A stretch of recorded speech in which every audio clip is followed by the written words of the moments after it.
The zombie Twitter account of Herman Cain is now out downplaying the thing that killed its previous owner. So now the account, run by a family and friends, I guess, or staff members of Herman Cain, previously, who ran the account, uh, tweeted recently out a message insisting that the coronavirus is not as deadly as once thought.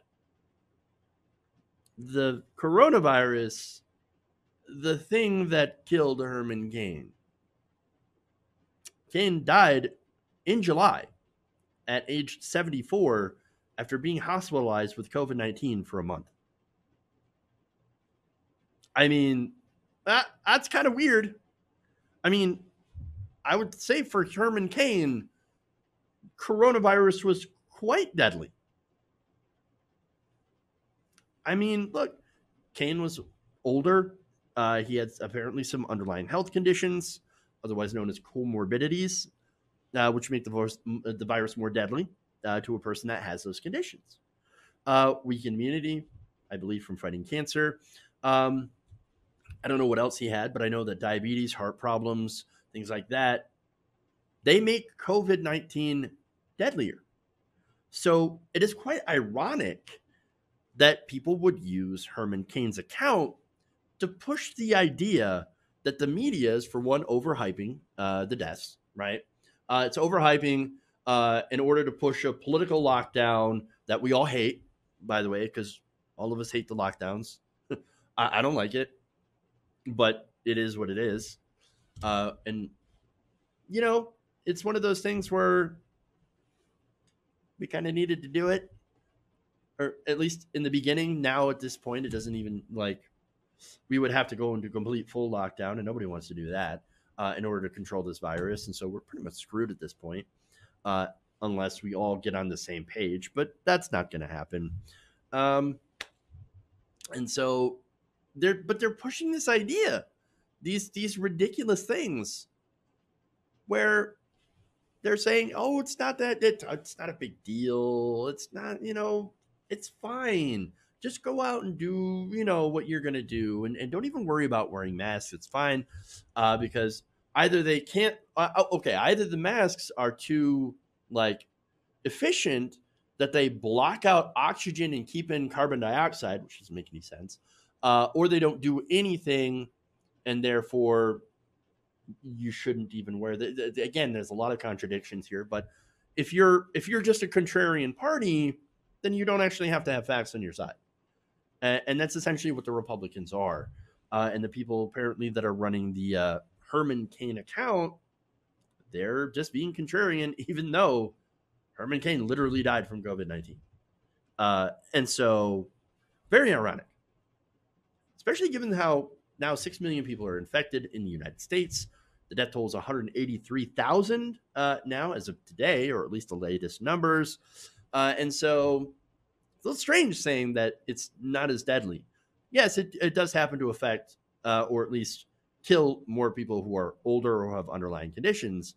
But again, we don't even know the long-term impacts of having COVID-19 on regular people who generally were considered to be fairly healthy.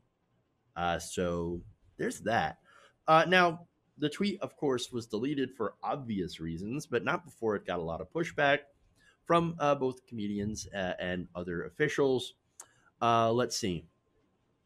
Here you've had first comedian Patton Oswalt saying that this is the sassiest surprise I'm a zombie now announcement ever. A lot of snark in this, which is what we need. Don Linswell says, "Can we dig up Herman Cain and have independent doctors confirm this? Do you know how effing creepy it is that you continue to tweet from this account?" Yeah, it is really kind of strange. A doctor tweets, "Ironic, person Herman Cain who died of COVID-19 tweets from the dead to tell us that COVID is not as deadly as it is made out to be. P.S. Bonus for also tweeting a false 6% conspiracy theory. Please report this account for fake name. Cain's dead." Yeah. Let's see. Intellectual Duck Web, which is a great name, said, "Losing my mind that Herman Cain's zombie Twitter account is tweeting conspiracy nonsense about how COVID isn't real, despite the fact that Herman Cain died from COVID." yeah, it's really kind of a strange thing. Lee Carter says this is the same virus that killed Cain you're talking about, right? No, it must be different. Has to be. Uh, a lot of other stuff here. Let me just go to Cody Johnson here, who said, "Sir, the virus killed you. You died from it." I know. Conservatives are saying, "Oh, but no, it's not that. It's to say he happened to have it and was in the hospital as a result of complications from it. But he didn't actually die from. He died from something else." Well, of course, again, that's a misrepresentation of the science and how actual death certificates are also written up. And so you might want to actually, ask real doctors and scientists about this.